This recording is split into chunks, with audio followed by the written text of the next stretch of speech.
Assalamualaikum warahmatullahi wabarakatuh. Selamat berjumpa kembali ya para pejuang cuan dan pejuang sangkuters. Bagaimana nih keadaan kalian semua? Semoga kalian dalam keadaan sehat semua dan saya doakan ya buat kalian sukses semua. Amin. Mantap jiwa ya. Dan tetap jangan kawan, secangkir kopi harus selalu ada buat menemani kesempatan kali ini bagi teman-teman yang tidak melakukan ibadah puasa ya. Tapi yang kalau melakukan ibadah puasa kan tinggal beberapa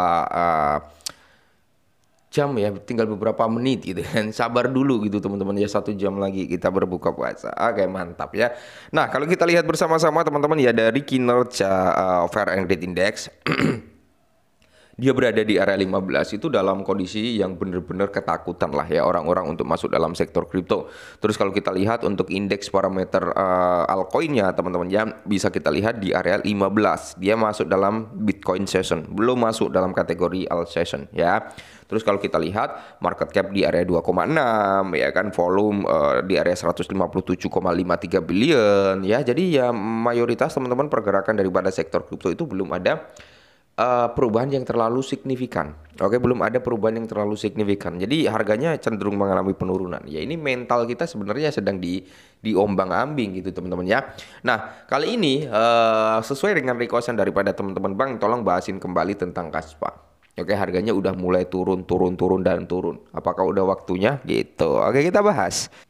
Nah, kalau kita lihat dari real chartnya Kaspa, teman-teman ya, sebenarnya Kaspa ini ya salah satu koin yang notabene cukup bagus kalau menurut saya pribadi dari segi teknologi ya, apa yang ditawarkan ini cukup bagus teman-teman, karena Kaspa ini kata pendirinya ya, dia mengatakan bahwasanya dia menciptakan ya atau melengkapi kekurangan yang ada dalam Bitcoin, gitu aja teman-teman ya, itu simpelnya seperti itu. Oke ya. Nah, di mana sebenarnya teman-teman ya, Kaspa ada potensi dia buat turun sampai di kisaran harga sini. Oke ya, di area 5144. Oke, kalau area tersebut tidak mampu mempertahankan daripada si Kaspa ya, maka dia berpotensi nih turun bisa sampai di kisaran harga 0,014 teman-teman. Ada potensi buat turun sampai situ. Cuman sebelum dia turun sampai situ ada area penghalang satu lagi, yaitu di kisaran kepala 40. Kalau di kepala 40 ini mampu mempertahankan Kaspa biar nggak dropping lagi, maka dia nggak akan turun sampai di kepala 1 dengan dengan 1 hero di belakang koma ya. Tapi dia bisa bullish kembali gitu ya. Ini tergantung dari market juga sebenarnya. Kalau market kondusif mendukung ya oke lah, Kaspa bakal mengalami recovering kembali. Apalagi naratif bullish daripada Kaspa, perpindahannya nanti dari 1 blok ke 10 blok. Nah, ini juga akan membantu persentase kenaikan berikutnya. Nah, di mana crash Sendo ya teman-teman ya, crash Sendo hard fork daripada Kaspa mendekati dengan cepat pembaruan. Oke, jadi ya kalau kita lihat ya, Kaspa telah memulai tahun 2025 dengan sangat sibuk dan peluncuran hard fork secara Skendo sudah di depan mata. Berikut pembaruan untuk layer 1 yang menarik dan rencana peta jalannya. Oke, menarik ya.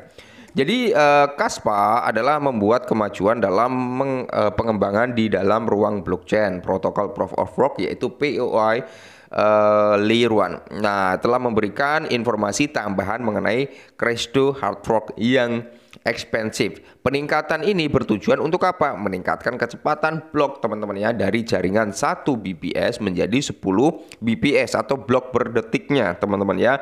Baru-baru ini protokol mengumumkan kepada X bahwa testnet yaitu 10 TN10 telah sepenuhnya beralih ke 10 BPS, di mana tonggak sejarah ini sangat penting bagi blockchain setelah aktivitas hard fork pada 7 Maret 2025 kemarin teman-teman ya. Ini baru di tahap testnetnya ya, belum ke mainnetnya. Nanti kalau udah masuk mainnet ya ini akan mantap jiwa. Kalau testnet kan sedang uji coba gitu teman-teman ya, sedang diuji coba, mencari permasalahan, mencari bug-bug dan sebagainya ya. Kalau memang di testnet itu nggak ada kendala, nggak ada masalah dan sebagainya, dia bisa langsung masuk ke mainnet nanti. Nah, kalau udah mainnet, nah secara publik orang-orang itu bisa menggunakan dong ya kan. Nah, sesuai pembaruan yang dibagikan oleh pengembang Kaspa, Code of Surf jadi X, transisi pada ton TN10 ya, bukan ton lagi, yang mencangkup validasi ekstensi terhadap pengunduhan blok awal atau IBD perlu berlaku pasca pemangkasan dan pengurutan transaksi melalui K1P15 telah mengonfirmasi kebenaran logika pemutakhiran. Nah, kini setelah peningkatan ke 10 bps tercapai, Kaspa akan mengerjakan inovasi lain yang berbeda dan unik yang ditetapkan dalam peta jalan yang dibagikan di X. Dalam peta jalan tersebut dapat pembukaan fitur dengan protokol yang diharapkan dapat menyelesaikan pada tanggal 20 Maret. Tweet tersebut menghasilkan ya bahwa pembaruan tersebut telah 95% selesai. Oke. Dengan aktivitas mainnet penuh yang ditargetkan pada akhir April, teman-teman. Jadi mainnetnya ini nanti targetnya di akhir April, yaitu di bulan depan ya, masuk kuartal kedua lah teman-teman ya. Di mana atau awal Mei 2025. Sebelum ini Kaspa akan menyelesaikan versi hard fork utama pada akhir Maret. TN10 bertujuan untuk mengubah Kaspa menjadi salah satu blockchain POW ya, atau PO ya, Proof of Work gitu teman-teman ya. Tercepat dengan bantuan protokol Ghost Revolutioner yang memungkinkan pembuatan dan konfirmasi blok secara paralel.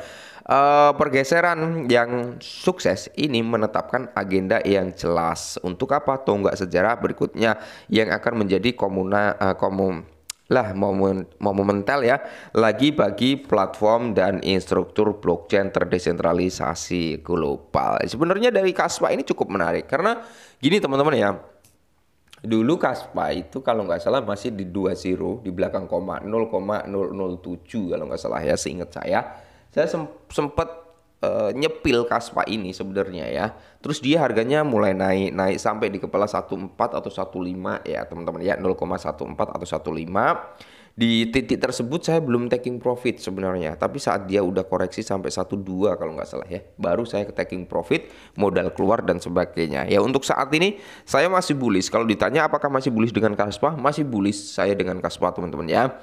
Ya semoga saja sih, semoga saja dalam waktu dekat Kaspa bisa listing gitu ke dalam spotnya Binance teman-teman ya, listing ke dalam spotnya Coinbase ya, harapannya seperti itu. Karena kalau kita lihat dari apa yang ditawarkan dari teknologinya, Kaspa ini cukup menarik dan prospek kalau menurut saya. Tapi kalian harus tetap disclaimer lah ya, cari informasi-informasi pembanding lainnya ya kan. Kalian bisa ikuti akun X-nya teman-teman ya. Kalau ditanya ya teman-teman nanya apakah masih punya Kaspa, apakah tetap di hold, saya masih punya dan saya tetap nge-hold ya. Jadi ya apa yang saya hold ya jangan diikutin teman-teman kalau kalian nggak yakin, gitu aja, simple ya. Oke, mungkin ini dulu, semoga bermanfaat. Tetap semangat ya kawan-kawanku semua ya. Semoga tahun ini portofolio kita icu loyo loyo. Amin, mantap dan salam cuan.